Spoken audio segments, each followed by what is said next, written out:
देखिए, अगर आपके शरीर की गंदगी साफ नहीं हो रही है तो आप लाख अच्छे से अच्छे चीजों को खा लीजिए, उसका फायदा आपको मिल ही नहीं सकता। और जैसे ही आपके शरीर की गंदगी साफ होती है, आपका पाचन तंत्र बहुत तेजी से काम करने लगता है। शरीर के अंदर पहले से ज्यादा ताकत महसूस होने के साथ साथ चेहरा साफ होने लगता है। वजन बढ़ाना और घटाना आसान हो जाता है। पिंपल, दाग धब्बे, एक्ने जितने भी कुछ हैं वो सब कुछ ठीक होने लगते हैं और कई सारी गंभीर बीमारियों का होने का खतरा जड़ से खत्म हो जाता है। तो हम लोग सबसे पहले बात करते हैं कि हमारे शरीर के अंदर गंदगी जमा कैसे होती है। तो देखिए, हम लोग जो भी खाते हैं वो आहार नली से होकर पेट में पहुंचता है, जहां खाना टूटने के बाद छोटी आंत में जाती है, जो कि बाद में मल के रूप में हमारी बॉडी से बाहर चली जाती है। लेकिन इस प्रक्रिया में सबसे ज्यादा गंदगी हमारे आंत में ही जमा होती है। अगर हम लोग अपने आंत को जूम कर कर देखें तो वो कुछ इस तरह का दिखाई देता है, जिसमें उंगली की तरह दिखने वाली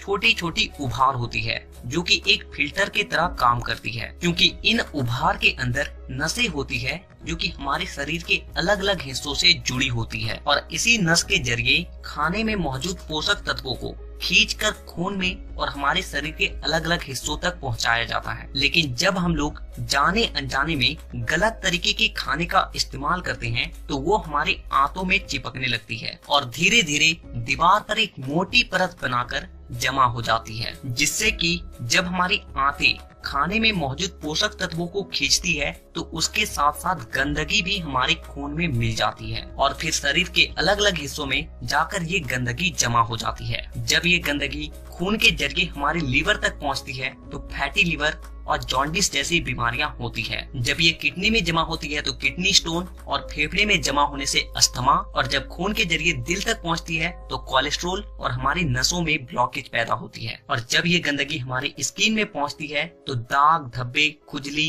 एक्ने, पिंपल जितने भी इस तरह की समस्या हैं सब होने लगती है। और इतना ही नहीं, जब ये गंदा खून हमारे पूरे शरीर में फैलता है तो हमारे शरीर का जो हार्मोन का संतुलन है वो भी बिगड़ने लगता है और जिससे कि हमें और भी जानलेवा बीमारियां होने की खतरा बढ़ जाती है, यहाँ तक कि कैंसर भी। बस आप इतना समझ लीजिए कि शरीर में हर छोटी से छोटी बीमारी और बड़ी से बड़ी बीमारी शरीर के अंदर गंदगी जमा होने की वजह से ही होती है।